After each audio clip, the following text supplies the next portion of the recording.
कोई मेरे से सवाल करे कि आप प्रधानमंत्री होते तो क्या करते, मुझे प्रधानमंत्री बनना नहीं है, चुनाव लड़ना नहीं है, पर एक आम आदमी की हैसियत से कोई मुझसे पूछे कि आप प्रधानमंत्री होते तो क्या करते, मैं प्रधानमंत्री होता तो केवल 3 काम करता, सिर्फ 3 काम। पहला काम, मैं भारत देश की शिक्षा को एक कर देता। चाहे उत्तर प्रदेश में पढ़ो, चाहे यूपी में पढ़ो, चाहे बिहार में पढ़ो, चाहे गुजरात में पढ़ो, चाहे राजस्थान में, चाहे पंजाब में, एक देश एक शिक्षा।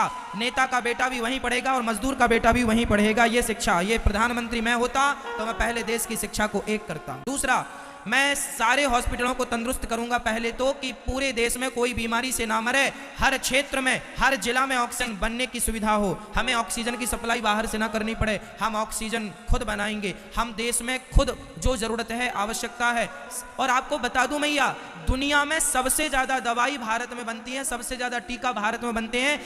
यहां तक कि पोलियो का टीका भारत में बना, वर्तमान में कोरोना का टीका भारत में। हमारे देश में टैलेंट की कमी नहीं है, हम मुंह नहीं ताकते कि भैया तुम कोरोना का टीका हमें दे दो, तुम चूल्हे में जाओ, हम खुद बना लेंगे। भारत टैलेंटेड व्यक्ति है, भारत के अंदर टैलेंट की कमी नहीं है। हमने सारी दवाइयां बनाई। आज पहले वो होती थी ना, दाग दाग हो जाते तो उसका टीका लगता। आज बच्चों को जितने टीका लगते हैं उनमें 90% टीका भारतीय टीका है और सबसे सस्ते हैं और उपयोगी हैं। हम भारतीय लोग ना दवाई भी खूब बनाते हैं पर इलाज नहीं दे पा रहे हैं क्योंकि नीतियां खराब है।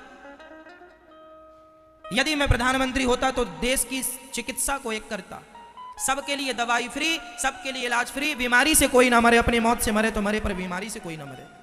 तीसरा तीसरा तीसरा यदि प्रधानमंत्री हम होते, आम पब्लिक से पूछा जाए कोई कि आप होते प्रधानमंत्री तो क्या करते, मेरा तीसरा काम नदियों को नदियों से जोड़ना।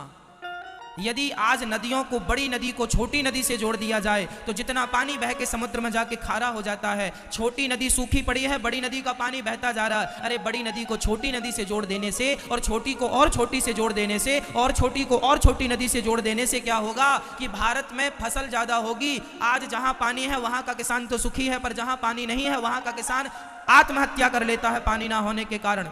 इसलिए यदि नदियों को नदियों से जोड़ दिया जाए तो लाखों किसानों का फायदा होगा और जो पानी का लेवल नीचे चला गया, पानी का स्तर, वह पानी ऊपर आ जाएगा और पानी की समस्याएं खत्म हो जाएंगी और देश को पानी मिल जाएगा।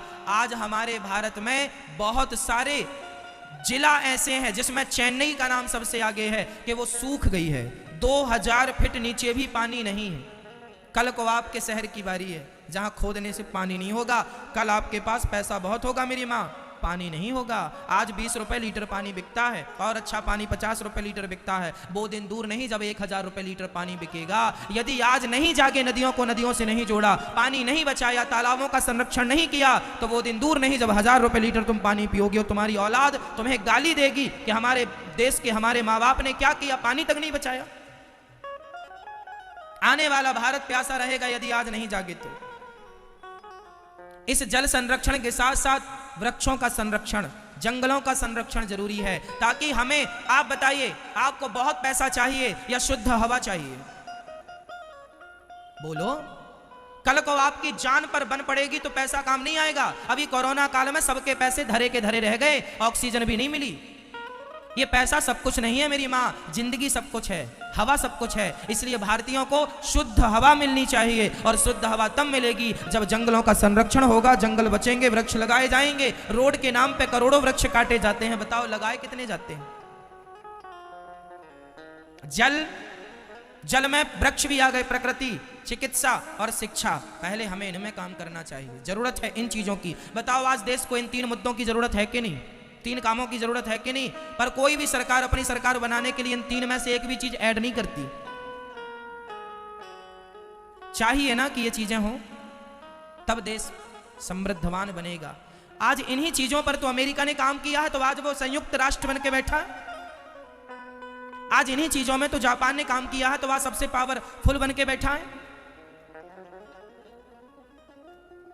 चाइना हमसे आबादी में बड़ा है लेकिन फिर भी वो इस काम पे लगा हुआ है, इसलिए आज बहुत पावरफुल, ताकतवर बन के बैठा है। और हम दिनों दिन कमजोर होते जा रहे हैं। किस बात पर? इसी बात पर कि हम लोग ध्यान नहीं दे रहे हैं अपनी शिक्षा पर, अपनी चिकित्सा पर, अपने देश पर।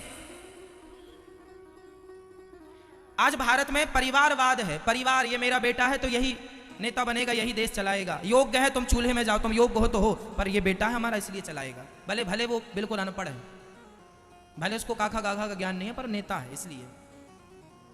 क्या करोगे अब? चलो हम तो आपको भागवत सुनाए।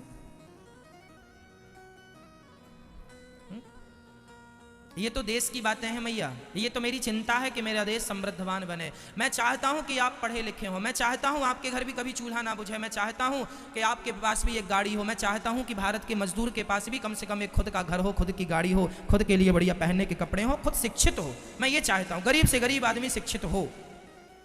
मेरा भारत तब समृद्धवान बनेगा जब 135 करोड़ लोग समृद्धवान बनेंगे। गरीबी बहुत देखी है माँ, बहुत गरीब है मेरा देश। आज भी लोगों के पास खाने को रोटियां नहीं हैं। कुछ लोगों के यहाँ कुत्ते बिस्किट खा रहे हैं, पर कुछ लोगों के यहाँ बच्चों को खाने को रोटियां नहीं हैं। बहुत दर्द आप लोगों में पता नहीं किस किस ने देखी गरीबी। मैंने बहुत नज़दीक से देखी है, मैं बहुत करीब से जानता हूँ गरीबी का दर्द क्या होता है। इसलिए मुझे चिंता रहती है कि कब मेरा देश, सबके घर में कब गाड़ी होगी, सबके घर में कब खुद का घर होगा, सबके घर की खुद की छाया, खुद का सब कुछ होगा, सब सुखी हो, समृद्धवान। सर्वे भवन्तु सुखिनः सर्वे सन्तु निरामया, सब सुखी रहें, सब निरोगी रहें।